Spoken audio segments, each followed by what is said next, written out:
আসসালামু আলাইকুম রহমতুল্লাহ। আলহামদুলিল্লাহ, ঈশান নামাজ পড়লাম। আল্লাহর বড় একটা হুকুম ছিল আমাদের উপরে। ঈশান নামাজের পরে আপনাদের মাঝে আবার উপস্থিত হলাম। আমরা সবাই নামাজ পড়ব এবং মানুষের উপকার করব। এইভাবে মানুষের সাথে ভালো আচরণ করব, ভালো ব্যবহার করব।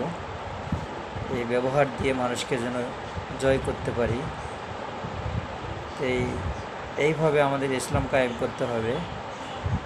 ইসলামের বিজয় যেন আসে বাংলাদেশে, এটা সবাইকেই চাইতে হবে, নাহলে কিন্তু হবে না। তা এটা আশা করে সবাই এই জিনিসটা চাবে ইনশাল্লাহ। সবার ভিতরে একটা ইচ্ছা থাকতে হবে যেন ইসলামিক রাষ্ট্র কায়েম হয়। এই প্রত্যাশায় আজকে আমার ভিডিও এখানে শেষ করলাম। ইনশাল্লাহ। আসসালামু আলাইকুম।